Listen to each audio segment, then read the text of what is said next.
맞벌이 합쳐서 1억 정도 되는 사람들, 그런 사람들이 5억 6억씩 대출 내는 걸 꺼리지 않는 시장이었단 말이에요. 지금 그때보다 가격이 더 올랐다고 하잖아요. 그러면 이걸 사줄 수 있는 사람은 더 많은 빚을 내야 되는 구조거든요. 내 자산을 지킬 수 있는 건 부동산밖에 없다. 유동성이 풀리면 경기를 활성화시키고 발전을 할 수 있는 쪽으로 자금이 흘러들어가 줘야 되는데, 그게 아니라 다 부동산이 흡수하는 형태가 되니까 한도를 초과한 빚을 내 가지고 사는 거 못하게 해야죠. 그래야 사람들의 심리가 조금은 꺼지고, 나는 힘들어도 사줄 사람이 있다라는 기대로 어떤 현재의 상황을 희생하게 하는 선택, 이런 선택을 하지 않아도 된다라는 게 좀 받아들여질 수 있게 규제가 필요하다고. 안녕하세요. 오늘 인터뷰 진행을 맡은 김혜은입니다. 오늘은 박은정 감정평가사님과 함께 부동산 이야기 나눠볼 텐데요. 평가사님 안녕하세요. 안녕하세요. 네, 평가사님을 처음 뵙는 분도 계실 것 같아요. 간단하게 소개 부탁드립니다. 네, 안녕하세요. 저는 유튜브에서 리얼아이 박감사 채널을 운영하고 있는 현직 감정평가사 박은정입니다. 네, 이재명 대통령이 당선이 됐습니다.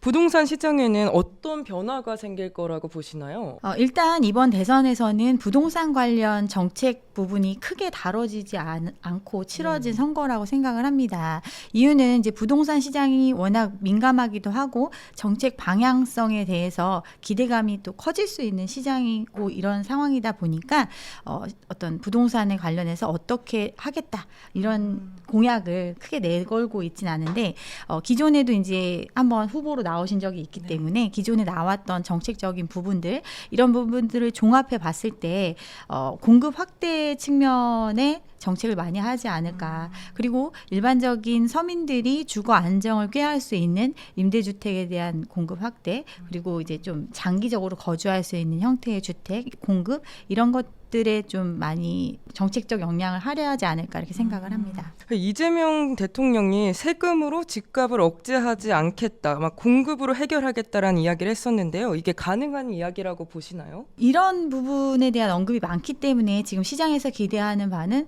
결국 이제 시장 원리에 의해서 가격이 결정되게 그냥 두겠다. 그래서 강남의 똘똘한 한 채의 집값이 상승하는 것에 대해서 터치하지 않겠다. 이런 식으로 해석을 많이 하시잖아요. 전반적인 시장의 분위기 자체는 뭐 지방 같은 경우는 미분양도 많고, 또 기존의 이제 주택 가격보다 많이 가격이 하락해도 거래가 안 되고 있는 상황이 펼쳐지고 있고, 또 지방 외에도 수도권의 일부 지역들조차도 사실은 지금 시장이 그렇게 큰 힘을 받고 있는 상황이 아닙니다. 근데 그 중에서 유독 그러면 이렇게 시장이 멈추거나 어려운 상황이 되더라도 가장 안전한 자산이라고 여겨질 수 있는 곳, 그래서 똘똘한 한 채라고 이야기하는 집들, 그래서 서울의 아파트, 또 한정 지으면 강남 3구에, 또 강남 3구에 버금가는 마용성 같은 그런 지역들, 이런 지역들의 어떤 매매가 일부 이어지는 현상이 벌어지고 있습니다. 그러니까 세금으로 집값을 억제하지 않겠다라는 의미는 집을 갖고 있는 사람들, 또 고가의 주택을 갖고 있는 사람들한테 과하게 세금을 부과해서 이걸 억지로 팔게 만드는 이런 시장을 만들지는 않을 거고, 대신 이제 시장에서 자유롭게 결정되는 가격에 대해서 이제 인정하는 뭐 이런 형태로 갈 거라고 생각을 하기 때문에, 이런 기대감이 있다 보니까 지금 어떻게 보면 대부분의 시장은 꺼졌음에도 불구하고 이제 가장 검증된 시장에 어떤 수요가 이제 집중되는 이런 현상이 벌어지고 있는데, 결국에는 저는 되게 현명하다고 생각을 해요. 왜냐하면 기본적으로 시장에서 결정이 되는 가격으로 간다라는 거는 뭐 이 집값에 대해서 자기가 판단했을 때 50억이 됐든 70억이 됐든 지불할 수 있는 능력을 갖춘 사람이 그걸 그 가격에 사겠다. 그래서 그게 자연스럽게 형성되고 유지될 수 있다라면 뭐 그걸 막을 이유가 없잖아요. 그렇지만 이제 제가 그동안 뭐 유튜브나 또는 이제 다른 인터뷰를 통해서 많이 얘기하는 부분들이 사실은 그런 정도의 가격을 유지할 수 있는 시장은 굉장히 소수인데, 많은 사람들이 그 가격에 대비해서 뭐 다른 모든 집들이 또는 강남에 위치한 모든 아파트들이 그런 가격을 따라가서 그거보다 조금 정도 빠지는 수준, 뭐 이런 걸 유지할 수 있지 않을까, 이런 기대감이 있는데, 그러기에는 어떤 소득 수준이라든가 대출의 한계 상황, 이런 것들을 고려했을 때 좀 유지되기 어려울 거라고 이렇게 이야기를 하고 있습니다. 네. 또 막 20조 규모의 추경이 진행될 것이라고도 이야기를 했었는데요. 이런 유동성이 공급이 되면 부동산 시장에는 또 어떤 영향을 줄까요?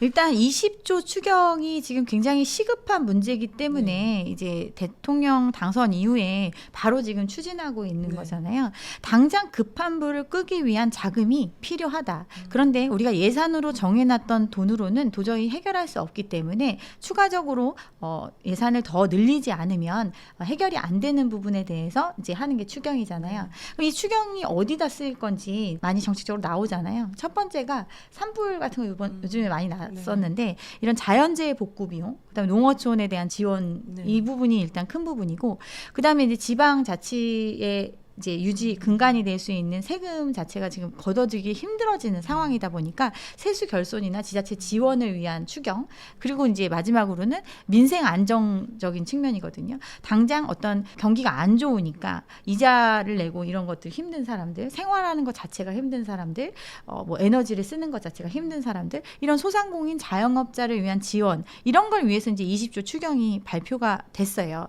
과연 이게 부동산 시장을 위한 유동성 공급인가? 를 생각해 보면 어떻게 보면 당장 이번에 추경 같은 경우는 경기가 워낙 안 좋다 보니까 이 경기가 침체돼서 당장 생활에 어떤 영향을 받을 수 있는 사람들, 생활 자체가 어려운 사람들을 위해서 지원하기 위한 긴급 자금의 성격이거든요. 이게 이제 부동산 시장으로 영향을 주기에는 좀 어려운 자금인데 많은 분들이 이제 이거 외에도 또 돈풀기를 해가지고 부동산 시장을 부양하지 않을까 이런 생각들을 하는 것 같습니다. 근데 이제 돈풀기를 한다는 거는 결국에는 사람들한테 그냥 공짜로 돈을 나눠줄 수 있는 이런 구조가 아니다 보니까 결국은 대출을 쉽게 내줘서 대출을 활용해서 시장의 유동성을 공급하는 형태를 취할 수밖에 없어요.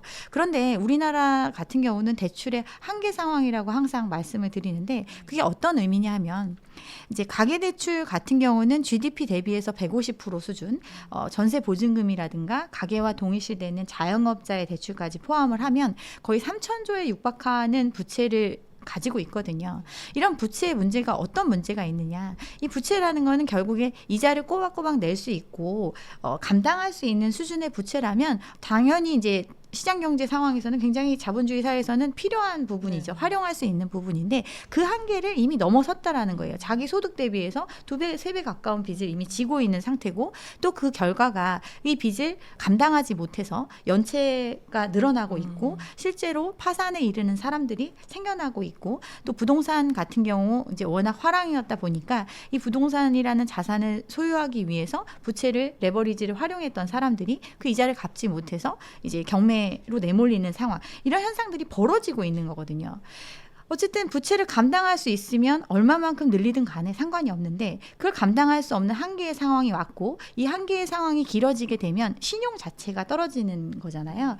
돈을 빌려줬는데 돈을 잘 갚고 뭐 이자 꼬박꼬박 내는 세상이라면 뭐 계속 빌려줄 수 있겠죠. 그렇지만 그렇지 못하기 때문에 신용의 문제와 연결이 되고 그럼 전체적인 국가의 신용의 문제로도 이제 더 커질 수 있는 부분이죠. 그렇게 되면 우리나라가 국가 차원에서 돈을 빌리는 것에 있어서도 조금 더 많은 이자를 주고 빌려야 된다든가 더 어려워지는 상황, 신용 등급이 떨어진다든가 이런 문제가 발생할 수 있기 때문에 지금 그 한계에 있기 때문에 DSR에 대해서 뭐 강화된 DSR, 스트레스 DSR 3단계 도입 같은 경우도 7월에 예정이 되어 있고 또 최근 들어서 어떤 이제 부동산 시장이 또 불장이라고 뭐 이런 얘기 하잖아요. 부동산 시장이 불장이 되려면 돈이 있어야 되는데 그 돈을 수중에 있는 돈을 쓰는 게 아니라 대출을 활용하다 보니까 대출이 갑자기 확 늘어났어요. 그래서 오늘자 뉴스였나 나왔는데 이제 5대 은행장들 부행장들 모아놓고 지금 가계부채 관리 철저히 해라. 부채에 대해서 좀 더 관리 기조 엄격한 기준으로 대출을 해줘라. 이런 얘기들이 나오는 게 그만큼 한계의 상황을 계속 어떻게 근근히 끌어가고 있다라는 현실을 보여주는 거거든요. 그렇기 때문에 유동성 공급이 과거처럼 무한정 늘린다고 해서 늘릴 수 있는 상황은 아니다 이렇게 생각을 합니다. 5월 29일에 한국은행이 기준금리를 인하를 했어요. 부동산 시장에 미치는 파급력 어느 정도일까요? 기준금리를 인하한다는 거는 그만큼 경기가 어렵다라는 걸 의미하잖아요. 사실은 이제 뭐 한미 기준금리 역전차에 대해서는 예전부터 많은 분들이 이야기를 해왔던 부분인데 어떤 신용적으로나 시장 시장에서 이제 인정받을 수 있는 조금 더 높은 신용을 갖고 있는 나라보다는 더 높은 금리를 줘야 우리한테 돈을 빌려주니까 기준금리 자체를 미국보다는 높게 가져가는 게 일반적인 형태였었는데 코로나를 겪으면서 굉장히 초저금리 상황을 겪다 보니까 조금 오바돼도 그 상황 자체가 크게 무리가 되지 않는 형태로 네. 갔었단 말이에요. 그렇지만 환율적인 측면에는 굉장히 많은 영향을 줬었죠. 코로나 겪기 전보다 사실은 환율이 뭐 20-30% 정도 올라간 상태고 최근에 이제 인위적인 달러 약세를 유도하는 시장에서조차 지금 우리나라 환율은 이제 1,300원대 중반 이상을 지금 보이고 있는 이런 상태거든요. 그만큼 우리나라 돈의 가치가 많이 떨어져 있는 상태. 그러면 이걸 올리려면 기준금리를 조금 높게 가져가는 게 일반적인 건데 이런 어떤 외환적인 부분들이나 이런 것들을 감안해서라도 기준금리를 내려야겠다라는 결정을 했다라는 건 그만큼 경기 상황이 심상치가 않다. 그래서 올해 초에 경제 성장률에 관련해서 2%대의 성장률을 최초에는 예상을 했었어요. 그런 계획을 가지고 있었는데 1, 4분기밖에 안 지났는데 이제 2, 4분기 지나가고 있죠. 그런데 그 사이에 0.9% 수준으로 성장률을 이제 하향해서 네. 지금 잡고 있잖아요. 그만큼 우리가 실질적으로 지금 굉장히 침체의 상황이 심하다. 그래서 이제 기준금리를 인하하는 거거든요. 기준금리를 인하했으니까 기본적으로 시장금리 자체도 아무래도 기준금리가 떨어졌으니까 조금 더 이자 같은 게 싸질 수 있다. 이런 네. 기대감이 있죠. 이자가 과거보다는 좀 낮아질 수도 있겠죠. 그렇지만 아까 말씀드린 것처럼 대출의 한계 상황, 대출을 그러면 계속해서 이제 돈을 빌려주더라도 조금이라도 더 잘 갚을 수 있는 사람, 능력이 있는 사람들한테 빌려줘라. 네. 그런 사람들한테 싸게 빌려주겠죠. 그런데 일반적인 사람들한테까지 그러면 그렇게 돈을 빌려줄 수 있느냐. 과거보다는 훨씬 더 돈을 빌려줄 수 있는 절대 금액 자체가 줄어드는 이런 시장이 된다고 볼 수 있고 그렇게 되면 그 파급력은 그렇게 크지 않을 거라고 생각을 합니다.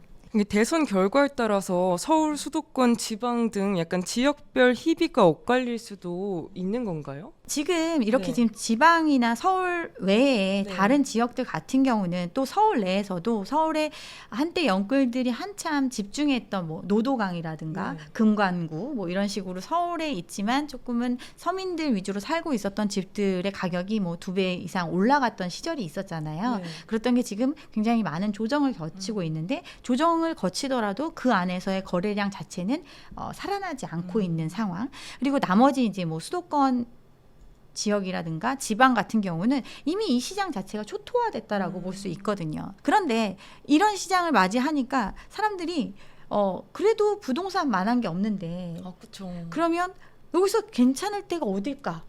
그러면 지방에 있는 사람들도 네. 서울에 특히 뭐 강남을 살 수 있으면 강남에 근데 지금 토어제로 묶여 있으니까 강남을 제외한 뭐 나머지 마용성이라든가 뭐 마포구 성동구 네. 뭐 이런 준 강남에 라고 네. 사람들이 인식하는 곳에 갭을 끼고라도 사놓지 않으면 나는 자산이 사라지지 않을까. 이렇게 해서 이제 시장에 일부 수요가 들어오고 네. 있는 상황이고 그런 현상이 어떻게 보면 그동안 이제 거래량 자체가 굉장히 많이 줄었거든요. 영끌이 한참이던 시기에 서울 아파트 거래량이 한 달 거래량이 15,000건을 넘어가던 시절이 있었는데 지금은 이제 3,000건대 수준 이렇게 유지가 되다가 토어제가 해제되면서 네. 잠깐 이제 반짝 올라갔고 네. 그 여파로 2월, 3월까지 거래량이 좀 늘어났었고 그리고 나서 후속적으로 네. 이제 강남에서 그런 거래들이 일어나니까 이제 강남도 묶여버리니까 나머지라도 네. 사야 되지 않는가 이러면서 이제 나머지 지역들의 거래가 조금 늘어나면서 네. 또 4, 5월 거래가 그치만 이제 4월, 5월 거래하고 이제 6월로 넘어가고 있는 이런 상황이거든요.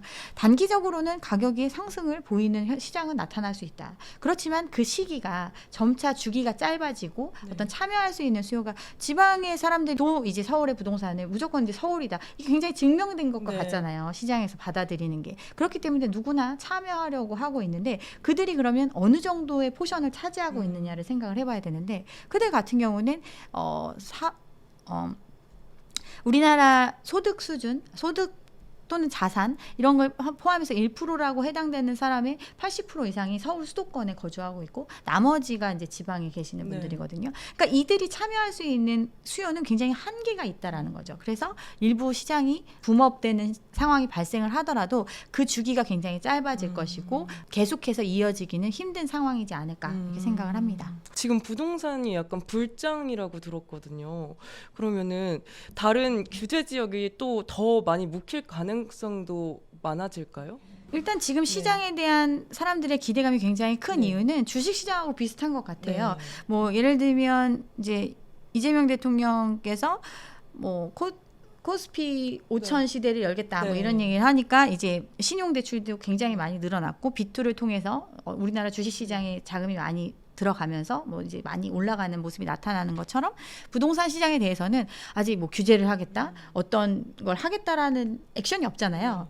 이러다 보니까 자산 시장 그러면 결국에는 이렇게 올라가는 거 아니야? 이러면서 이제 사람들이 지금 조금 관심을 가지고 있고 근데 그거에 대해서 지금 어떤 이렇다 할 만한 얘기를 하고 있지 않잖아요. 그렇죠. 이제 기회가 또 되지 않을까? 뭐 이렇게 생각하시는 분들이 좀 참여를 하면서 좀 이런 상황이 펼쳐지고는 있는데 곧 이제 그러면 이런 사람들의 어떤 불안감을 불식시킬 수 있는 어떤 조치가 나오지 않을까 이렇게 생각합니다. 그럼 감정평가사님이 보기에 앞으로 부동산 시장 전반적인 전망 어떻게 될까요?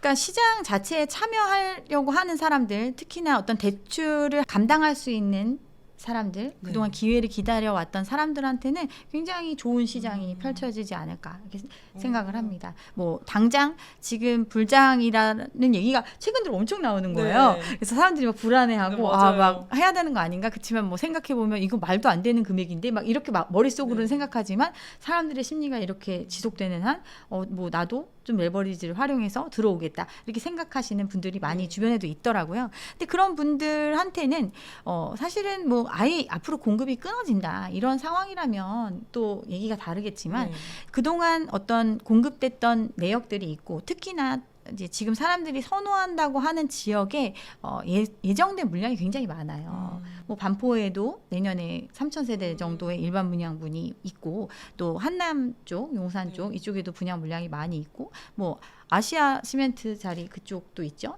굉장히 이제 어떻게 보면 시장에서 굉장히 선호될 수 있는 물량들, 대규모 공급 물량들이 예정되어 있고 그 물량을 분양받기 위해서는 일정 부분의 자금이 있지 않는 한 참여할 수 없는 시장이다 보니까 그런 분들한테는 분양의 기회가 될 수 있는 제 개인적인 생각은 그 분양가 자체도 굉장히 높다고 생각을 하기 때문에 참여에 신중해야 한다고 하지만 그 정도의 자산이 있고 또 추가적인 대출을 어쨌든 지금은 이제 감당할 수 있는 한도 내에서만 빌려주는 시장이니까 그런 상황이라면은 조금 참여해 볼 생각을 하는 것도 나쁘지 않다고 생각을 합니다. 그럼 뭐 영끌을 다 해서 그런 새로운 좋은 강남이나 그 마용성에 있는 걸 하나 들어가는 것도 굉장히 좋은 방법이라고 생각하시나요? 그러니까 제가 이제 네. 이거는 이제 제 주변에서 네. 있는 일인데 사실은 이제 지금 제가 말씀드리는 뭐 30억의 보통 지금 분양을 예상을 하고 네. 있는데 30억의 아파트를 분양 받으려면 최소 20억의 현금이 있어야 합니다. 그리고 10억 정도를 대출로 받을 수 있는 사람, 그럼 10억을 대출로 활용할 수 있는 정도가 되려면 소득 수준이 이제 상위 2% 이내 이 정도는 돼야지 이게 가능한 구조거든요. 근데 이런 사람들도 이제 고민을 하는 이유가 이 10억에 대한 대출 이자라든가 나중에 이제 추가적으로 내가 이걸 이제 몇 년 후에 매매하는 거에 대한 이런 고려들이 다 들어가서 굉장히 신중하게 지금 고민을 하고 있는 상태인데 이게 안 되는 사람들이 사실은 시장에 참여를 하려고 하는 거거든요. 그래서 뭐 제 주변에 어떤 분은 이제 본인 이제 둘이 합쳐서 연 소득이 1억 좀 넘는 뭐 이런 적인데 이제 뭐 시댁에 얼마, 뭐 친정 부모님은 집을 팔고 우리랑 같이 살자. 그렇게 해서 이걸 분양받으면 10억 정도의 시세 차익을 얻을 수 있다. 이렇게 생각해서 지금 돈을 끌어모으는 이런 정도가 됐거든요. 그러면 그런 사람들이 과연 이런 사람들의 집을 그러면 더 돈 있는 사람들이 사줘야 되는 시장인데 그들은 이런 사람들보다 훨씬 쉽게 분양에 참여할 수 있는 구조잖아요. 그러니까 내가 분양을 받고 추가적으로 프리미엄을 얹어서 이걸 팔 수 있는 시장이 되려면 그런 사람들이 다른 기회가 없어야겠죠. 또는 기꺼이 그걸 살 수 있는 선택을 해야 되는데 그러기는 쉽지 않은데 이들은 어쨌든 그런 상황을 굉장히 멱에 찬 수준으로 버텨야 되는 시장이다 보니까 이런 것들을 고려하면 저는 영끌을 권하지는 않습니다. 네. 뭐 지방에 있는 분들은 또 이제 서울로 와야 된다고 지방에 있는 뭐 토지 처분하시고 아파트 처분하시고 다 모아가지고 서울에 뭐 자그마한 뭐 아파트 하나 들어가시고 막 그런 분들도 많더라고요. 그렇게 해서 이제 네. 그렇게 모든 자산을 처분해가지고 이거를 이제 매입을 해서 유지할 수 있는 사람이라면 아무 문제가 없어요. 그런데 이제 대부분의 이제 시장에 워낙 서울 같은 경우는 아파트가 지금 추산하기로 거의 180만 채 정도가 있는 걸로 추산을 한단 말이에요. 이 모든 가격들이 10억 이상으로 유지가 되는 상황이 되려면 그만큼의 현금과 자산을 처분해서 그만큼을 동원할 수 있는 사람들이 많아야겠죠. 그렇죠. 네, 근데 그러기는 쉽지 않다. 네, 생각합니다. 네. 네, 민주당에 집권하면 집값이 폭등한다는 이야기가 있어요. 이번에도 비슷한 패턴으로 부동산 시장이 흘러갈까요? 그러니까 지금 기대감이 너무 높아가지고 거기다가 이제 정부가 어떤 대책을 발표하는 게 아니다 보니까 이제 난리인 것 같습니다. 그리고 또 이제 DSR이 7월부터 이제 강화되다 보니까 그 전에 이 시장에 참여해야 되겠다 이러면서 이제 조금 시장이 올라가는 상황, 과열되는 조짐이 보이고 있는데 결국엔 이 상황에서는 정책적인 부분의 반응이 나올 수밖에 없을 것 같아요. 기본적으로. 그래서 심리적인 부분을 좀 꺼트리지 않으면 사실 상당 부분 또 어떤 혼란을 겪지 않을까 이렇게 생각을 합니다. 근데 이제 어쨌든 우리가 지금 처해 있는 상황 자체가 그렇게 이제 여유가 있는 상황은 아니거든요. 네. 경기 침체에 대해서는 많은 분들이 체감을 하실 거예요. 네. 저도 이제 제가 하는 일들도 뭐 작년이나 재작년 이렇게 비교해 봤을 때 거의 뭐 한 30-40% 이상 감소한 형태. 그만큼 이제 시장 자체가 경기 침체에 대한 부분들을 많이들 느끼고 있는데 그럼 집값만 그럼 계속 그렇게 갈 수 있느냐 다른 방향으로 이런 부분에 대해서 상식적으로 생각했을 때는 굉장히 발생하기 어려운 문제인데 아무런 이제 반응이 없고 또 모든 수요가 지금 서울 강남으로 몰려 있는 상황이다 보니까 뭐 갖고 있는 사람들은 조금 더 시간이 지나면 더 큰 이익을 볼 수 있지 않을까? 또 이자도 내려간다고 하니까 난 조금 더 유지할 수 있다. 뭐 이런 생각을 가지고 이제 버티시는 분들도 있고 또 마음이 급해지신 분들은 지금 안 사면 이제 나중엔 아예 들어올 수 없을 거다. 뭐 이렇게 생각해서 이제 들어오시는 분들이 있고 그런 분들 때문에 최근 들어 이제 대출이 급증한 형태가 나타났는데 이 대출에 대한 부분이 우리가 지금 만성적으로 대출의 문제다. 우리가 가계부채가 심각하다 하는데 체감이 안 되는 이유가 그냥 버티고 있고 그냥 가능할 거라고 생각을 하는 거예요. 근데 이게 이제 최초에 대출을 받고 유지했던 사람들이 영끌 이전 영끌 세대들 그때 이제 대출은 거의 초저금리의 상황이다 보니까 뭐 2%대의 금리로 대출을 받았단 말이에요.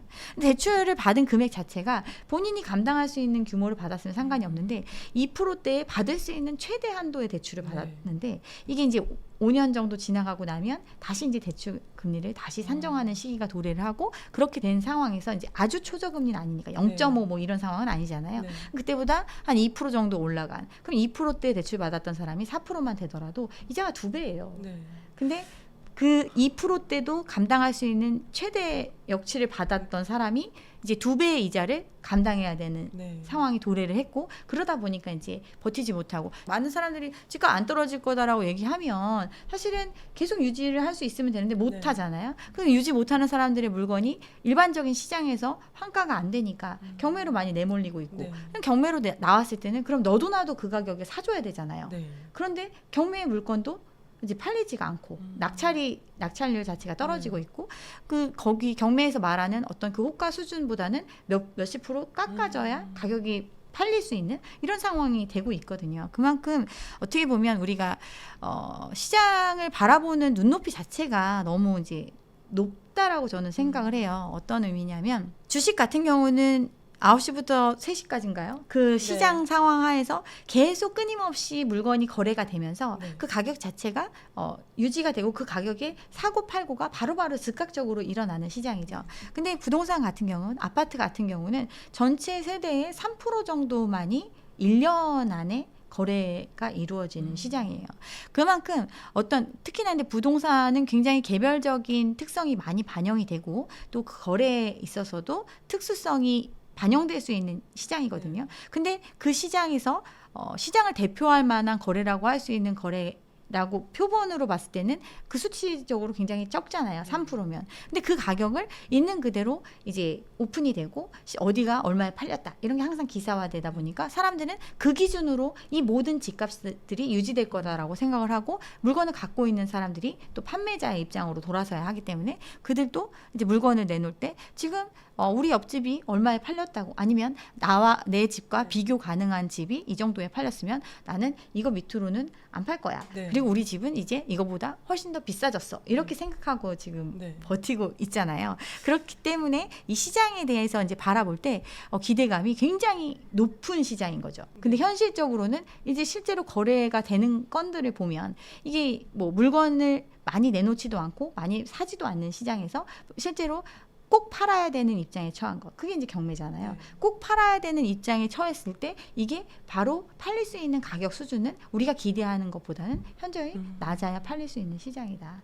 이렇게 생각을 하시면 될 것 같습니다. 서울 일부 지역은 불장을 방불케 할 정도로 급등하는 모습을 보인다고 들었어요. 근데 반면에 전국적으로 부동산 시장이 침체기가 심화되면서 한국 건설사들도 최악의 상황을 겪고 있다는 우려가 커진다고 제가 또 들었거든요. 건설업계의 위기가 부동산 시장 전반에 어떤 파급 효과를 또 가져올까요? 일단 이제 건설업계의 위기 문제는 PF 시장의 위기와 연결이 되어 있고 PF 시장의 위기는 금융기관의 건전성 문제와 연결이 되어 있습니다. 네. 근데 건설업계들이 지금 유동성 위기를 겪으면서 올해 들어서도 꽤나 많은 업체가 문을 닫았죠. 네.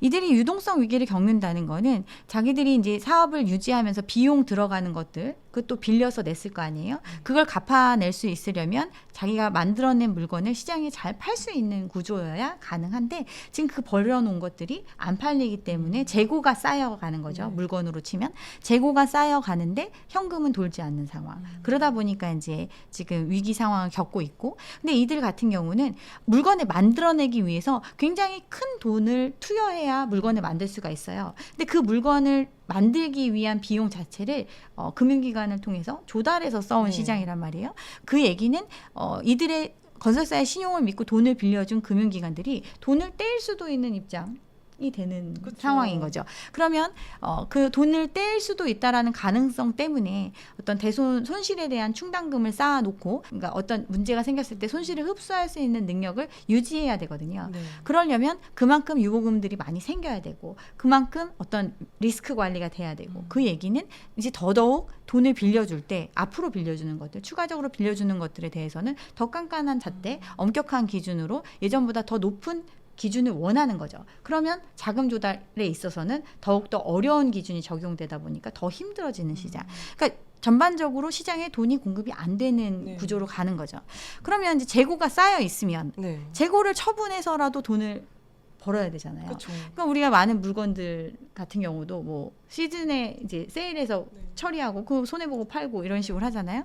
그러면 이 미분양 물량들을 털어내기 위해서 할인 분양들을 많이 이제 들어가죠. 지방 같은 경우는 이미 지금 그런 상황이잖아요. 네. 그러면 할인 분양을 통해 할인 분양이라는 거는 어떤 의미가 있냐면 시장에 이제 거래가 아까 제가 3% 정도 거래가 된다고 했잖아요. 그리고 그 거래가 굉장히 분산되어 있기 때문에 전체적인 시장에서 체감하기가 쉽지 않아요. 어떤 지역성이 있기 때문에 그 지역에서 일부 거래가 네. 있는 걸로만 판단이 되잖아요. 근데 분양이라는 거는 한 지역에서 엄청난 물량이 나오는 거거든요. 네. 한두 채가 아니잖아요. 그쵸. 아무리 분양이 적더라도.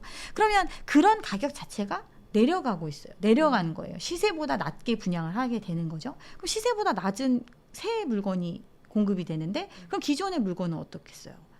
그 물건도 같이 또 가격을 이제 다운시킬 수 있는 이런 어떻게 보면 조금은 하향으로 갈 수 있는 어떤 조건을 만들어주는 거죠. 서울 한복판에도 공실이 가득하다는 이야기 들었는데요. 이런 공실 증가 원인과 함께 약간 부동산 시장에 미칠 영향은 뭐라고 보시나요? 근데 이제 서울 한복판에 공실이 가득하다. 네. 이게 어떤 부동산을 의미하는지에 네. 대해서 이제 얘기를 해보면 이제 보통 이제 오피스나 상가 건물들 네. 이런 부분들의 공실률이 많이 이제 높아진 상태죠. 그만큼 이제 아파트 시장뿐 아니라 부동산 시장 자체가 굉장히 화랑을 겪었어요. 특히나 꼬마 빌딩에 대한 수요. 네. 그다음에 기존의 어떤 오피스 프라임급 오피스 말고 그냥 소규모 오피스들 사업을 해서 돈을 많이 번 사람들이 자기 사옥으로 쓸 수 있는 건물을 기존의 주택가를 개조해서 새로운 업무용 건물 내지는 네. 상업용 건물로 만들어서 어떻게 보면 다른 사람한테 되팔겠다. 이렇게 이제 들어온 게 많은 시장이거든요. 네. 근데 기본적으로 이런 물건들을 유지하기 위해서는 이제 두 가지 방법이 있죠. 우리가 이런 부동산에 투자하는 이유가 뭐예요? 돈을 벌기 위해서 투자를 하잖아요. 그렇죠. 그럼 이 물건이 실질적으로 나한테 다달이 얼마씩 꽂아주느냐, 또는 이 물건을 내가 나중에 팔았을 때 내가 산 것보다 비싸게 팔 수 있느냐, 이 두 가지를 기대하면서 네. 산단 말이에요. 그리고 또 계량을 통해서 조금 더 낮게 만들어서 네. 투자한 것보다 투입한 비용보다는 더 많은 이익을 가져가겠다, 이렇게 가는데, 그러면 이제 기본적으로 수익성이 있어야 비싸게 팔 수 있겠죠. 네. 이런 물건들은 수익성이 있으려면 임대료가 높아야 되겠죠. 근데 임대료라는 거는 거기서 내가 이 장소를 임차해서 쓰면서 어떤 이익이 생길 수 있어야 빌린단 말이에요. 그런데 임대료 자체를 무조건 올린다고 해서 거기 아무리 장사가 잘 돼도 임대료 내고 나면 마이너스면 빌 수밖에 없는 거잖아요. 그렇죠. 그렇기 때문에 사람들이 이 어떻게 보면 투입한 비용도 서로 사려고 했던 시장이었다 보니까, 누가 여기를 평당 1억에 샀으면 그 옆에 물건은 평당 난 1억 2천을 받아야 돼. 1억 2천에 팔고 그 다음에 또 1억 5천에 팔고 뭐 이렇게 계속 가격이 올라갔으니까 거기에 투입된 비용 자체가 올라갔잖아요. 네. 그러면 그걸 메꿔줄 수 있는 수익률을 주려면 그만큼 더 높은 임대료를 받을 수 있어야 되는데 시장 자체는 한계가 있는 거예요. 임대료로는. 그러다 보니까 수익률이 안 나와. 그리고 계량을 해서 더 높은 임대료를 받을 수 있을 거다라고 기대하고 물건을 만들었는데, 초기에 들어온 사람들은 그렇게 해서 돈을 벌고 나갔는지 모르겠지만 나중에 참여한 사람들일수록 그게 안 되는 거예요. 그러면 상가 같은 경우는 임대차 보호법 때문에 한 10년 정도 임차를 계속 가져갈 수 있잖아요. 그러다 보니까 초창기에 형성된 임대료를 거의 그대로 10년 정도는 가져간다고 보니까 이 물건을 내가 남들한테 비싸게 팔려면 수익률이 좋다고 해야 비싸게 팔 수 있잖아요. 그러니까 임대를 안 주고 그냥 공실로 유지를 한 채 이제 매매만 되기를 기다리는 거죠. 자본이득만 기다리는 네. 거죠. 그러다 보니까 이제 공실이 많아지고, 그러면 이제 이걸 하는데 레버리지를 안 쓴 게 아니잖아요. 부동산을 개발하는 형태로 했으니까 다 차입을 통해서 건물을 짓거나 추가로 이제 네. 비용을 들여서 했었는데, 이 이자에 대한 감당 부분, 그리고 처음에는 이제 적극적으로 대출을 해줬다가 이제 이런 거는 보통 3년 정도, 2년 정도 만기니까 이 시간이 어떻게든 유지를 해서 2년 안에 팔릴 줄 알았는데, 내가 원하는 가격에 네. 팔릴 줄 알았는데 안 되는 거예요. 그리고 나서는 그러면 이들은 이제 개인한테 빌려준 게 아니라 법인의 형태로 돈을 빌려줬기 때문에 그들의 어떤 재무제표가 엉망이 되겠죠. 그러면 빌려줄 수 있는 돈 자체도 그렇고 똑같은 금액을 빌려준다 하더라도 이자 자체가 올라갈 수밖에 없고, 그러면 계속 비어있는 임대를 감당하던 게 그 감당을 더 많이 해야 되는 상황이 되다 보니까, 그래서 이제 금매로 나오는 경우들이 생기는데, 금매의 처분 자체도 사실은 비어있고 뭐 이걸 떠나서 가격 자체가 맞아야 사는 건데 그게 안 되잖아요. 그러니까 대출이 얼마나 나오느냐에 따라서 이제 매매의 성사 여부가 결정되고, 지금 이런 시장이 펼쳐지고 있거든요. 우리가 이제 온라인 시장과 오프라인 시장, 결국에는 오피스든 상가든 이런 거는 사람들이 와가지고 돈을 써줘야 의미가 있는 네. 시장인데, 그런 부분들을 상당 부분을 온라인 쪽에 뺏겼어요. 그렇죠. 그러면 대부분 이제 오프라인으로 갈 수 있는 부분은 뭔가 특색이 있거나 뭔가 힙하거나 사람들이 많이 몰릴 수 있는 이런 게 돼야 되는데, 너무나 많은 지역들이 다 본인들의 지역이 그렇게 될 거다라고 기대하고 개발이 된 거죠. 그러다 보니까 뭐 결국에는 수요는 한정되어 있고 공급은 많이 되어 있는 상태다 보니까 뭐 예전에 핫했던 지역이 이제 젠틀리피케이션을 통해서 쇠락하고 다시 이제 다른 지역으로 가고 이렇게 옮겨가는 형태가 발생을 하고 있고 성수동 같은 경우 굉장히 핫하잖아요. 그쵸. 젊은 분들 많이 가시고 가보면 여전히 사람이 많고 네. 하는데 거기 임대료가 이제 몇 배 올라가다 보니까 거기도 이제 기존에 완전 메인이었던 길은 너무 임대료가 비싸니까 아무리 장사가 잘 돼도 살아남기 힘들고 네. 그러다 보니까 이제 그 주변으로 또 이제 가격 옮겨가는 형태 네. 이런 형태가 계속 반복이 되고 결국에는 그들이 떠나가고 난 다음에는 다시 채워지는 게 쉽지가 않거든요. 그러면서 이제 공실이 늘어나고 그래서 가로수길 같은데 요즘 가보면 저 옛날에는 가로수길이 제일 핫했거든요. 근데 거기 가보면 지금은 이제 한 집 건너 한 집이 비어 있는 그러니까 맞아요. 50% 공실률이라고 하는데 실제로 우리가 이게 50%다라고 느낄 수 있을 정도로 비어 있거든요. 근데 그게 채워지는 게 굉장히 시간이 필요하다. 그래서 뭐 로데오 쪽이 요즘 좀 더 떴잖아요. 그쵸. 압구정.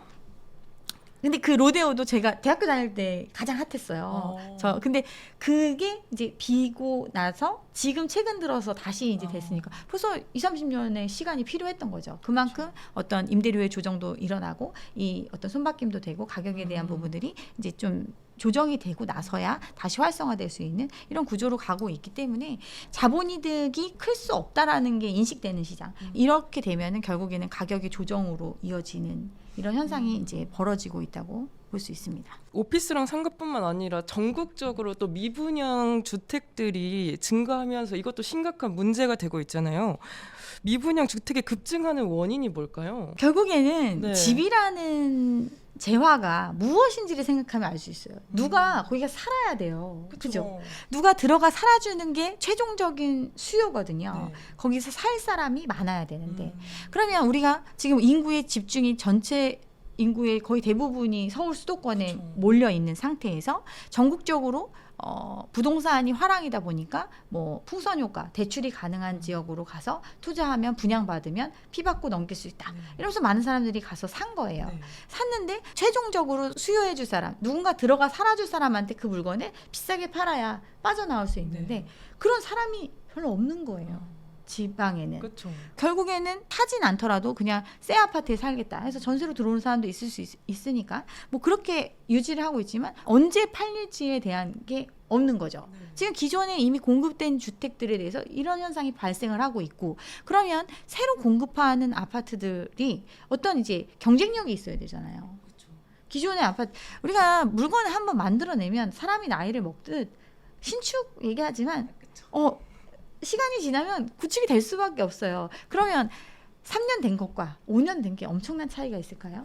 비슷하죠? 비슷해요. 네. 그렇지만 사람들은 우리가 이제 분양가가 계속 올라왔잖아요. 네. 그러니까 1년 차이로 계속해서 가격이 올라갔단 말이에요. 그러면 이제 3년 된 아파트랑 지금 아파트 분양받는 거랑 당장 들어가 살 수도 없는데 내가 이 돈을 많은 돈을 주고 여기를 사야 되나? 이런 판단을 하겠죠. 그러니까 안 팔리겠죠. 기축도 안 팔리고 미분양도 더 늘어나고 기본적으로 수요 예측이 잘못된 거죠. 사람들이 투자를 해서 돈을 벌 수 있다라는 가수요가 합세를 하면서 어떻게 보면 분양을 하면 다 팔린다. 그러면 개발하는 사람은 여기다 다 팔렸으니까 이 옆에 똑같은 거 또 하면 더 비싸게 해도 살 사람 있겠네 하면서 더 많은 비용을 들여서 또 들어오고 또 들어오고 근데 그게 한계에 처하니까 결국 미분양으로 남을 수밖에 없고 그리고 가격이 올라간다고 생각하고 분양받았던 사람도 이게 아파트 지어지는데 뭐 2-3년 걸리잖아요. 그러면 그 안에 많은 변화가 있었단 말이에요. 그래서 어떻게든 이 문제의 하자를 삼아서 해지를 해줬으면 뭐 이런 민원도 많이 생기고 분쟁도 생기고 있고 지금 이런 상황이기 때문에 이게 해소 가능성이라는 거는 결국에는 과잉 개발을 한 사람들이 손실을 확정짓는 형태로 가야 해결이 되는 거예요. 돈을 여기서 다 원래 안 팔릴 수밖에 없는 물량을 지어놓고 또 그 안 팔릴 수 있는 가격에 어떤 사업성을 분석해서 비용을 투입을 한 거예요. 그럼 손해를 볼 수밖에 없는 거잖아요. 근데 지금은 그런 게 손해를 보면 이 사람들도 빚내서 이 사업을 했기 때문에 결국 금융기관의 건전성과 연관이 있고 이런 부분들이 무너지지 않기 위해서 사람들한테 그러면 그러니까 대출을 해줄 테니까 지방에는 대출을 해줄 테니까 이걸 사라 이렇게 이제 이런 정책을 하는 건데 사람들이 바보는 아니잖아요. 그쵸. 그러니까 이 문제의 해결은 결국에는 누군가 손실을 확정하는 형태, 즉 여기에 과잉 개발을 위해서 비용을 투입한 주체들이 망해 나가지 않으면 해결이 안 되는 거죠. 누구 한 명 망하는 방법밖에 없네요. 그럴 것 같습니다. 어, 네. 그럼 감정평가사님은 정부의 부동산 규제 완화나 약간 활성화 대책에 있어서 현 상황에 얼마나 효과를 발휘할 거라고 보시나요? 이미 규제 부분은 사실은 웬만한 걸 다 풀어줬다고 볼 수 있어요. 그럼에도 불구하고 시장의 한계이기 때문에 어떤 반짝 이슈가 있을 때 좀 올라갔다가 다시 소강 상태로 빠지고 네. 우리가 22년도 고금리의 상황에서 완전히 거래가 뭐 서울 같은 경우도 똘똘한 한 채가 집중된 서울도 1000건이 안 되는 거래량을 보일 정도로 거래가 말랐었잖아요. 그리고 23년, 24년 그리고 이제 25년인데 23년, 24년은 정책 금융을 많이 풀어주면서 어떻게 보면 부양을 했는데 네. 상반기에 우리가 어떤 부양을 위해서 거의 모든 재정의 대부분을 쏟아 넣거든요. 뭐 75%를 상반기 집행하겠다. 뭐 이게 올해만 있는 게 아니라 작년에도 그랬고 재작년에도 그랬어요. 그렇게 어떤 걸 하면 잠깐 올라갔다가 네. 거래량이 살아났다가 다시 이제 그게 안 되면 거래가 막히는. 또 대출도 할 수 있는 게 한계가 있다 했잖아요. 그 대출에 대한 한계 상황 때문에 초반에는 아직 기준점에 안 도달했으니까 초반에 돈을 빌려주고 그 빌려준 돈으로 사는 사람이 생길 수 있지만 그 한도가 소진되고 나면 거래가 안 되는 이렇게 이제 거래량 자체도 이렇게 가고 있거든요. 네.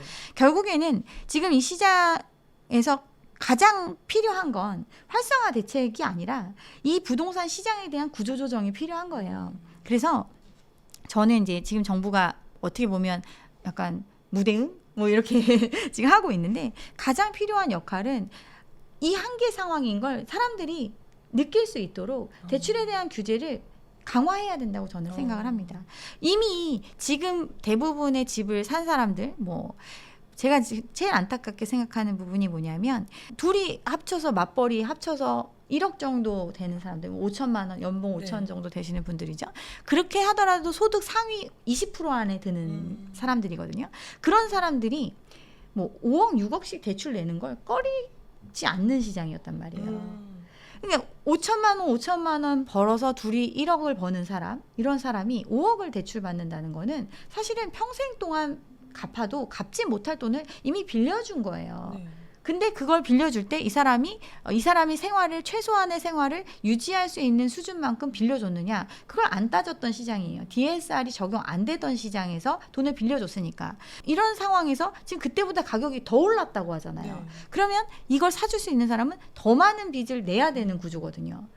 그래서 어떻게 보면 그래서 애도 안 낳고 그래서 어떻게 보면 모든 사람들이 다른 건 다 지금 안 좋다라고 인식하고 있으니까 내 자산을 지킬 수 있는 건 부동산밖에 없다. 유동성이 풀리면 경기를 활성화시키고 어떤 발전을 할 수 있는 쪽으로 자금이 흘러들어가 줘야 되는데 그게 아니라 다 부동산이 흡수하는 형태가 되니까 여기로 들어갈 수 있는 자금 자체를 규제해야 우리가 여력은 한도가 있으니까 그 한도가 있는 자금을 가지고 지금 어떻게 보면 굉장히 불확실한 상황에서 글로벌 경제 상황도 그렇잖아요. 이런 상황에서 지속 가능한 나라가 되려면 부동산으로 들어가는 자금을 규제하는 것이 맞다라고 아마 정책적으로도 생각을 할 거예요. 그래서 뭐 가격 너네가 현금으로 살 수 있어?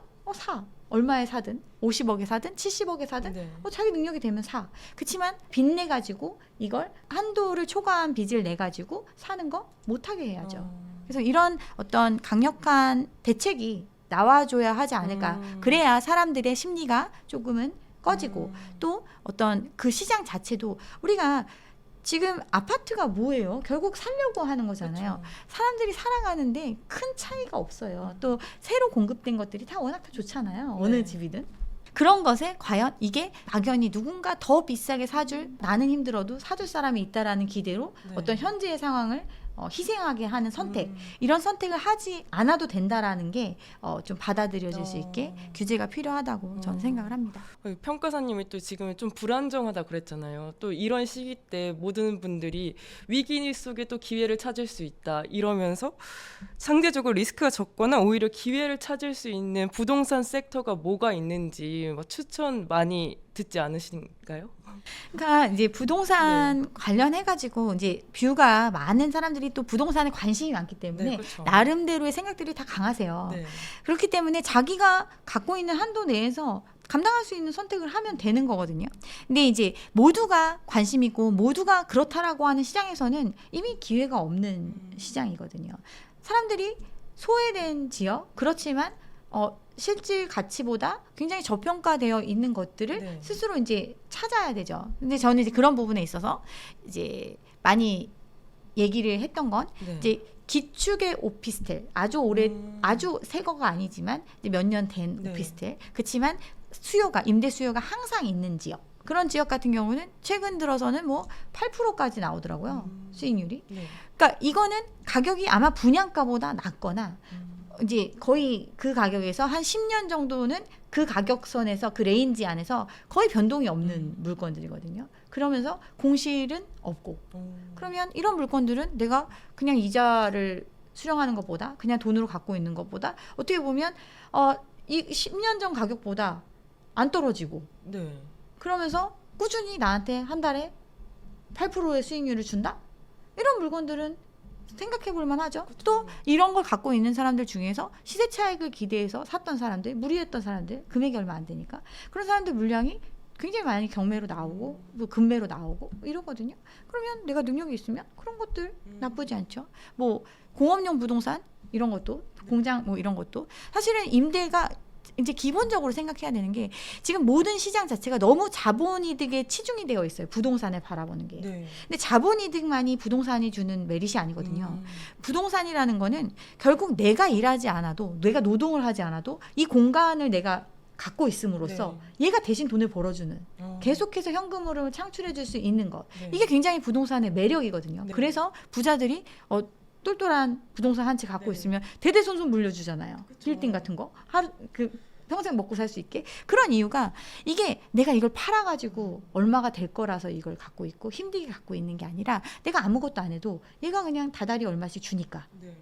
이런 부동산에 대한 관심, 그러니까 기본적인 뷰를 그 부분이 기본적으로 확보가 된 상태에서 여기가 지역적으로 더 좋아질 수도 있겠구나. 더 많은 수요가 생길 수 있고 또 임대료도 더 올라갈 수 있어. 뭐 이런 발전 가능성을 네. 보고 선택을 해야 되는데 지금은 이제 그런 게 아닌 거죠. 음. 그래서 뭐 이제 공업용 부동산 말씀드린 것도 뭐냐면 이게 뭐 제조업 조만조만한 제조업들이 굉장히 많거든요. 네. 근데 이제 그런 데들 같은 경우는 이제 임대 공장도 많이 쓰고 뭐 이런 식으로 하는데 이제 자기 사업을 계속 하고 있으니까 자가 공장으로 전환이 많이 된단 말이에요. 근데 임대료 자체도 일정 부분 거의 유지가 돼요.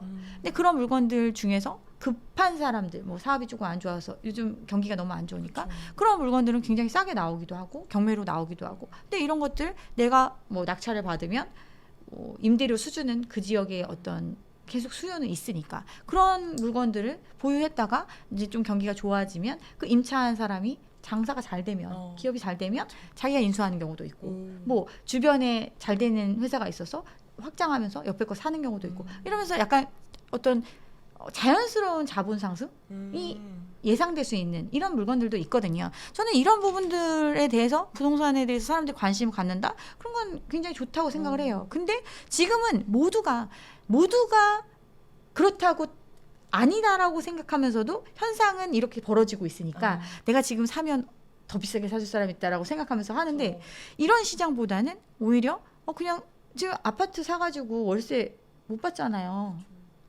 다른 걸로 봤을 때는. 근데 얘는 내가 그냥 갖고 있으면 계속 돈을 벌 수 있고 또는 계량을 통해서 뭐 그냥 개발 가능한 땅을 사서 거기를 내가 뭐 창고를 만든다든가 뭐 공장을 만든다든가 뭐 이런 식의 어떤 부동산은 부가가치를 할 수 있는 그런 시장이다 보니까 이런 것들에 대한 공부 남들이 관심을 좀 덜 갖고 어렵다고 생각하는 부분들에 대해서 조금 관심을 가져야 기회가 더 있지 않을까. 지금처럼 누구나 지금 아파트값 전문가 아닌 사람 있나요?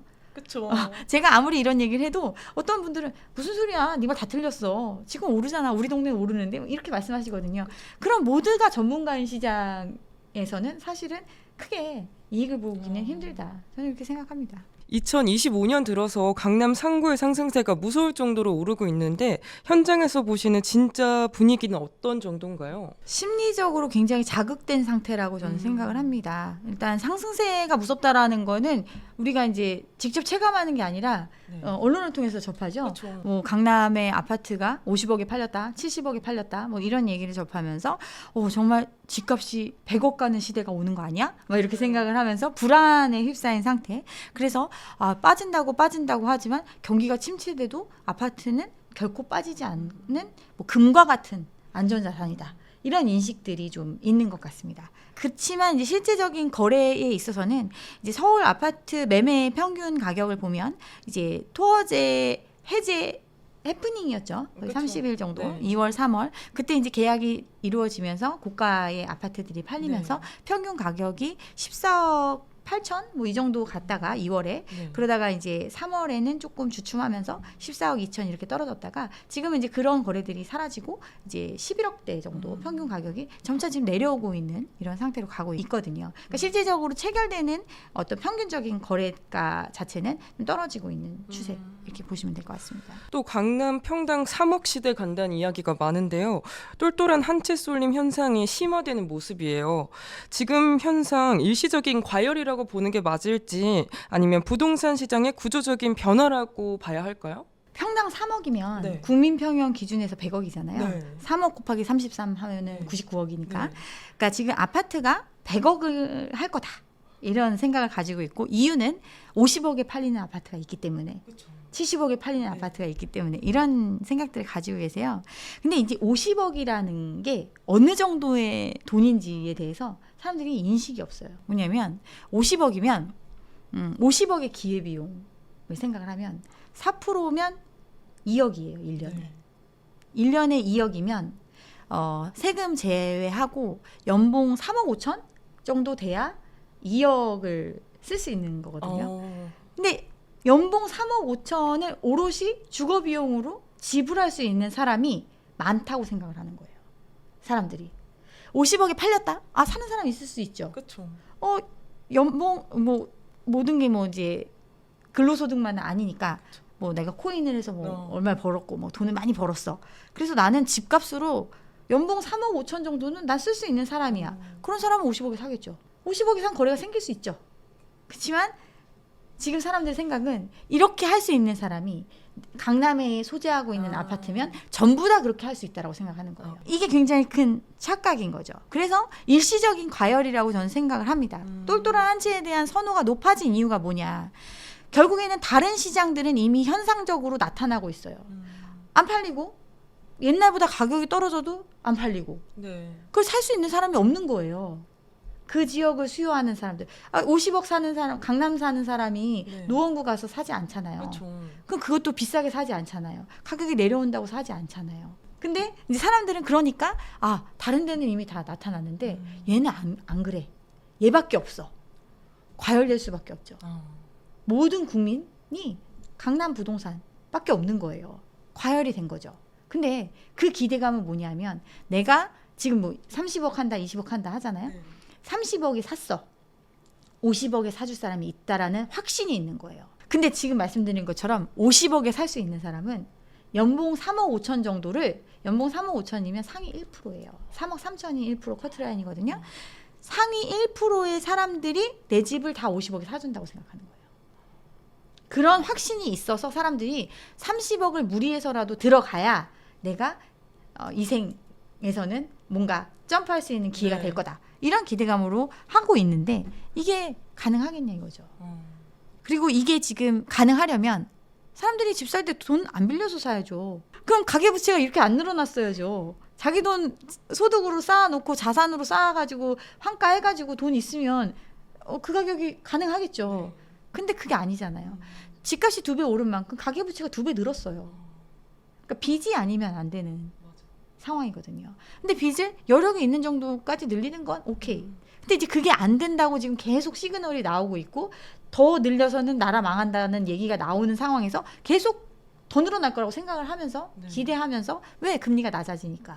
그러면서 사람들이 내가 30억을 무리해서 사서 몇 년만 고생하면 50억에 팔 수 있을 거야. 이렇게 생각을 하는 거죠. 그래서 현상적으로 지금 일부 팔리는 거 있을 수 있어요. 근데 그러면 이 집들은 심리적으로 50억에 팔렸어? 근데 60억에 팔아야죠. 그죠? 그렇죠. 근데 매물은 50억 언더로 나오잖아요. 구조적으로 이게 유지될 수 있는 시장이 아니다라는 걸 보여주는 거죠. 그래서 일시적이라고 저는 생각을 합니다. 그럼 지금 집을 매수하려고 하시는 분들 중에 많이 올랐더라도 최상급지로 연끌해서 가는 게 나을지 아니면은 아직 오르지 않은 외곽 지역을 매수하는 게 좋을까요? 일단 아직 오르지 않은 집이 없어요. 그쵸? 네. 그러니까 이거 선택지가 아니죠. 그러면 많이 올랐다고 해서 최상급지를 사면 지금 설명드린 것과 똑같은 거예요. 그러면 확신이 있어야 되는 거예요. 근데 그 확신이 이 선택은 사실은 자신의 지금 많은 사람들이 착각하는 게 빚을 내면 내가 한 3, 4년만 운용하고 팔고 정리하고 이익만 가져갈 수 있을 거라고 생각을 하는 거예요. 빠져나올 수 있을 거라고 생각하는 거예요. 근데 기본적으로 못 빠져나오면 팔리지 않으면 30년 모기지잖아요. 30년, 40년. 네. 내 인생 미래를 저당 잡히면서 평생을 저당 잡히면서 하는 선택이에요. 그 선택을 그러면 지금 내가 생각했을 때 많이 오른 것 같은데 이게 안 될 것 같은데 그래도 나 무리해야 돼? 이런 선택을 굳이 할 네. 필요가 있을까요? 근데 이제 이런 건 있죠. 근데 시세가 지금 뭐 4, 50억 한다. 근데 이제 분양은 30억에 한다고 하잖아요. 그럼 난 30억은 할 수 있어. 능력이 돼. 그리고 나는 10억 나중에 30년 동안 빌려서 갚아도 나는 충분히 갚을 수 있는 사람이야. 그런 사람은 사도 되죠. 그런 분들은 그러면 기축을 40억 지금 뭐 이게 많이 나온 게 원베일리 뭐 이런 데 갖고 얘기를 하는데 맞아요. 이것도 되게 웃긴 게 원베일리가 네. 이렇게 막 나오지 않았어요. 그래요? 아리팍이었죠 원래 아리팍. 2018년도부터 평당 1억 거래가 나왔다. 이 기사가 나왔던 게 아크로 리버파크 이거였는데 거기 그 1억 거래가 사실은 실제로 존재하지 않는 거래였고 그렇지만 사람들의 심리에 불을 붙이면서 이게 이제 뭐 1억 2천이 됐다 1억 5천이 됐다 대표적인 아파트로 인구에 회자되던 게 아리팍이에요. 근데 이게 이제 거의 10년 돼가잖아요. 네. 이제 새로운 게 필요한 거죠. 이제 원베일리가 나온 거예요. 이제 원베일리가 50억에 팔렸다? 그러면 다른 거 다 원베일리보다 여기가 훨씬 좋은데 여기 분양 30억에 하네?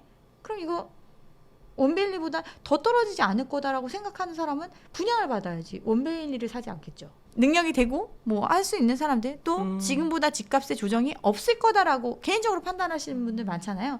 그런 분들은 오히려 적극적으로 청약을 받으시겠죠. 그런 선택을 개인적으로 하실 수는 있겠죠. 근데 이제 뭐 저라면 안 할 것 같습니다. 강남 불패시나 진짜 계속 듣고 있는데 최근 운영하시는 채널에서 인상 깊은 내용이 있었어요. 강남 불패시나 붕괴 3가지 시그널인데요. 이게 구체적으로 어떤 내용인지 말씀 좀 해주세요. 제가 이거는 약간 네. 어그로 끌려고 네. 제목을 이렇게 했던 건데 이게 이제 지분형 모기지 제도가 도입이 될 것이다라는 얘기가 나오면서 사실은 이 부분에 대한 내용을 다루면서 얘기를 했던 거거든요. 얘기하고 싶은 건 핵심은 첫 번째는 수요를 지금 추가적으로 창출해내는 과정을 이제 정책적으로 선택한다라는 게 굉장한 시그널이라고 저는 생각을 합니다.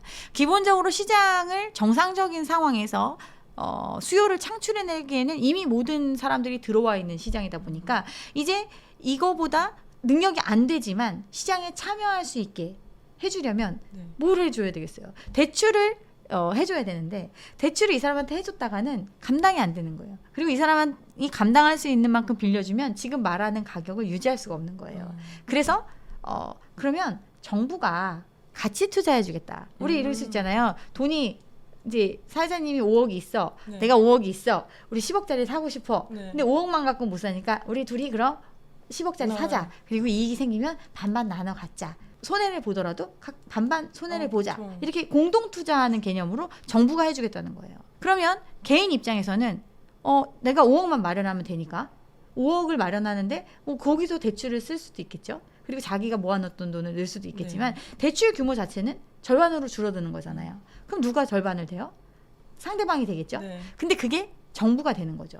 그리고 이 정부는 같이 네가 사고 싶으면 너가 다 해도 돼. 돈만 지불해주면 난 언제든 너한테 지분을 넘길게. 이런 마음을 가지고 들어와 주겠다는 거예요. 이게 지분형 모기지인데 이거 문제는 그럼 정부는 무슨 돈으로 사줄까요? 정부도 돈을 만들어서 넣어야겠죠. 네. 그럼 정부가 돈을 만들어서 내는 방법은 두 가지가 있겠죠. 정부가 돈을 얻는 방법은 국가에 있는 국민들의 세금을 걷어가지고 돈을 마련하거나 네. 아니면 정부가 빚을 내 가지고 돈을 마련하겠죠. 근데 세금을 확대해야 되는데 지금 경기 너무 안 좋고 세금 그렇죠. 조세 저항도 엄청 나겠죠. 지금 우리나라 세금 안 내는 사람이 한 60% 되잖아요. 사실은 그들한테만 걷어도 조금 네. 이제 형평성에 맞는 나라가 될 텐데 뭐 그런 구조로 가기에는 단기적으로는 불가능하니까. 근데 이걸 하려면 당장 돈이 필요하니까 결국 빚을 낼 수밖에 없어요. 그러면 빚을 내는 주체만 바뀌었을 뿐이지 전체적인 빚은 늘어나는 구조로 간다. 근데 이렇게까지 하는 이유는 수요를 만들어서라도 이 시장에 참여하게끔 유도하는 거예요. 이 얘기는 그만큼 구조적으로 이 지금 말하는 가격을 받쳐줄 수 있는 정도의 수요와 돈이 없다. 이걸 보여준다라는 거죠. 그래서 이제 강남 불패 신화 붕괴라고 제가 어그로성 제목을 달면서 이제 이런 내용을 소개를 했었습니다. 그러면 지금 각 포지션별로 약간 무주택자분, 뭐 1주택자, 다주택자분 어떻게 대응하면은 가장 베스트 커리큘럼이 될까요? 일단 다주택자 같은 경우는 기회죠. 지금 뭐 그동안 팔려고 몇 년 동안 내놔도 안 팔렸던 물건들을 누군가 막 앞다투어 사주겠다고 하는 네. 어떤 불안 심리가 작용되고 있으니까 어떻게 보면 이 다주택인 사람들은 그리고 대부분 기존 기성세대들이 많잖아요. 그런 사람들은 이제 돈이 필요한 이제 노동을 통해서 벌 수 있는 나이가 지나가고 있으니까 사실은 이제 어떤 이익을 실현해야 되는 시점, 네. 익절할 시점이 온 거죠. 그런 사람들한테는 좋은 기회가 되겠죠. 그렇죠? 네. 그리고 이제 1주택자 같은 경우는 주택이라는 게 근데 투자의 개념만 있는 게 아니에요. 결국은 내가 이 집을 사용하기 위해서라도 집을 가져야 되는 거잖아요. 그렇죠. 그러면 이 사람들은 내가 이 집이 나한테 내 목을 졸라오지 않는 이상에는 유지할 수 있으면 유지하는 전략. 근데 그게 아니라면 정리해서 살아야 되니까 사람은. 이런 선택을 할 수 있는 거죠. 준비된 무주택자 같은 경우는 엄청난 기회의 시장이 오겠죠. 나 돈도 있고, 뭐 분양받을 수 있는 능력되는 사람도 별로 없고, 네. 뭐 아니면 급한 사람들, 빚내서 무리했던 사람들, 가격 떨궈서라도 환가해야 되는 사람들, 이런 물건들이 나오는데 기회를 잡을 수가 있겠죠. 이런 어떤 상황에 맞춰서 판단하시면 될 것 같습니다. 약간 포트폴리오 조정 같은 거 할 때도 어떻게 하면은 좀 현실적이고 좀 더 이윤을 많이 가져가면서 할 수 있을까요? 그러니까 지금 근데 뭐 포트폴리오 조정이라는 게 자시고 할 게 없는 게 네. 부자들은 조금 포트폴리오가 네. 조정 이렇게 되어 있지만 네. 대부분의 집들은 집밖에 없어요. 그렇죠. 그렇잖아요. 집 하나밖에 없는데 포트폴리오 조정이라는 건 집을 팔거나, 그죠? 네. 아니면 집을 가지고 가거나 둘 중에 하나잖아요. 그런데 현실적으로. 네. 네, 그래서 근데 그 집이 뭐 예를 들어서 익절할 수 있는 구간이다. 나는 뭐 내가 샀던 것보다 또 내가 그동안 들어갔던 비용을 네. 다 공제하고더라도 일정 부분을 현실화할 수 있는 시점에 있다. 이런 사람들은 지금 기회니까 사람들이 불안해하면서 살려고 하는 네. 시장, 또 당장 대출은 뭐 아직까지는 막혀 있는 상태가 아니니까 이런 상황에서 누군가 무리해서 들어와 준다면 땡큐인 거죠. 그렇죠?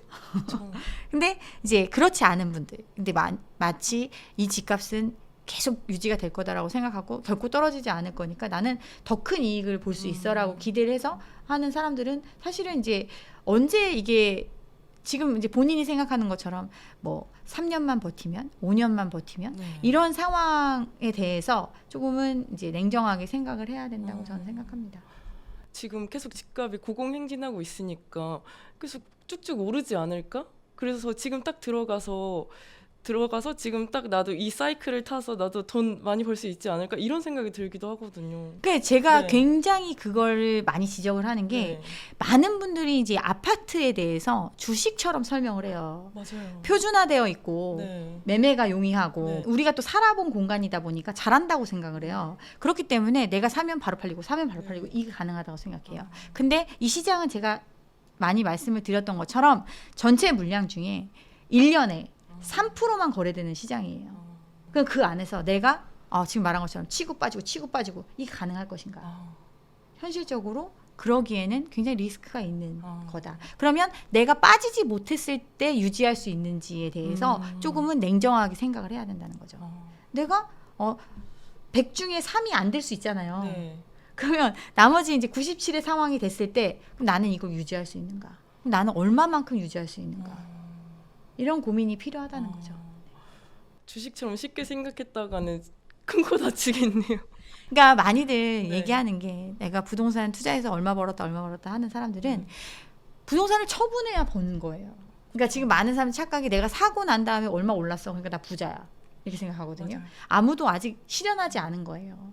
근데 주변에 돈 벌었다. 이런 사람들 보면 실제로 사고 팔아서 현실화한 거예요. 이익 실현한 거예요. 네. 그래야 돈이죠. 네. 주식도 마찬가지잖아요. 코인도 마찬가지고. 네. 막 어느 날 뭐 얼마까지 몇 배, 100배 올라갔다가 네. 어느 날 휴지 조각 되잖아요. 네. 팔지 않으면 그 이익은 진짜 이익이 아닌 거예요. 근데 사람들이 약간은 막연히 나는 지금 내가 샀던 것보다는 올랐으니까 네. 내가 지금 힘들어도 나는 이걸 유지하면 나중에 이거 처분해서 뭐 이것도 하고 저것도 하고 뭐 이렇게 할 거다 이런 계획들을 가지고 계신데 점점 그게 어려워지는 시장이 될 것이다. 이유는 사줄 사람이 누군가를 생각해 보면 돼요. 누가 집을 가지고 있고 누가 집을 사려고 하는가? 네. 누가 집을 사려고 하는가? 집이 필요한 사람들이 사려고 하겠죠. 젊은 사람들. 네. 그게 미래 수요. 그게 영끌이에요. 이 부동산은 다른 시장하고 좀 차이가 있는 게 워낙 금액이 크잖아요. 그렇기 때문에 자본 축적의 시간이 반드시 필요한 거예요. 내가 종잣돈, 시드머니가 일정 부분이 되고 나머지를 레버리지를 통해서 집을 사는 건데 미래 수요가 한참이던 영끌이 한참이던 시기에는 이건 안 만들어 놓고 대부분 이제 빚으로 땡겨서 네. 산 거예요. 그렇게 해서 그 전에 갖고 있었던 사람들 물건을 사준 거죠. 그러면 이제 이 물건을 누가 사줄 거냐? 그러면 이걸 판 사람이 사줄까요? 아니. 영끌한 사람들한테 이걸 판 사람은 예전에 3억에 샀던 집을 네. 6억에 팔았어요. 근데 그 사람도 이 3억의 집을 살 때 빚을 졌어요. 네. 그런 사람들이 어제 지금 뭐 연령대별로 구분을 해보면 여전히 대출이 남아 있거든요. 3억의 집을 사는데 필요했던 대출을 받아서 평생을 일해서 갚아 나갔는데도 빚이 남아 있는 상태인데 이 빚을 청산할 수 있는 기회를 맞이한 거죠. 팔면서.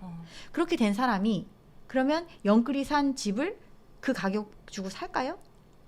그러면 또 새로 들어오는 사람들이 사줘야 되는 거예요. 뭐 많이들 얘기하는 게 뭐 중국인이 다 사간다 막 이러는데 우리나라 모든 시장이 개방이 돼가지고 막 외국인 노동자들 다 받고 그들이 막 돈을 엄청나게 잘 벌어가지고 내가 산 것보다 더 비싸게 사주는 시장 온다면 올라가겠죠.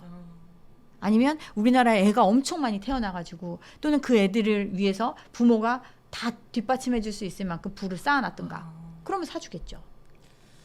근데 그게 굉장히 어려워지는 시장이 네. 오고 있고 그런 걸 명확하게 보여주는 현상이 제2 베이비 부머 세대들의 은퇴가 작년부터 시작이 됐단 말이에요. 출산율은 떨어지고 네.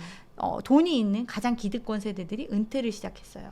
그 은퇴를 시작한다는 거는 소득 활동으로 돈을 못 벌고 갖고 있는 자산을 처분해서 생활해야 되는 거예요. 또 생활할 수 있는 기간은 길어졌잖아요. 수명은 길어졌으니까. 그럼 그런 사람들이 사주냐 이거예요. 그러니까 이런 것들을 좀 생각을 하고 판단을 하셨으면 좋겠습니다. 오늘 정말 저도 뼈가 되고 살이 되는 조언들 정말 많이 들었는데 오늘 박은정 감정평가사님과 함께 복잡했던 부동산 시장을 되게 현명하게 읽는 방법에 대해서 되게 잘 배운 것 같아요. 구독자분들도 약간 부동산 투자에 있어서 현명한 나침판을 한번 보신 것 같은데 저희 성공의 진심인 구독자분들께 한 말씀만 해주세요. 누구나 성공의 진심입니다. 그죠? 그렇죠. 누구나 자기가 어떤 처해 있던 상황보다 훨씬 더 좋아지길 기대하고 노력하려고 하는 거 네. 굉장히 좋은 거죠. 네. 그렇지만 그게 마치 우리가 이제 도박을 하지 말라고 하는 이유와 같은 거죠. 내가 생각했을 때 말이 안 되는 상황이지만 이렇게 되고 있어. 그 소수가 내가 될 수 있을 거다라는 착각에 빠져서 어떤 미래를 저당 잡히는 선택 이런 것들은 안 하셨으면 좋겠습니다. 네, 정말 귀한 시간 내주셔서 감사합니다. 네, 그럼 시청자 여러분도 지금까지 함께 해주셔서 감사하고요. 오늘 내용이 도움이 되셨다면 구독과 좋아요 부탁드리고 다음에 저희는 더 재미있는 콘텐츠로 찾아뵙겠습니다. 감사합니다.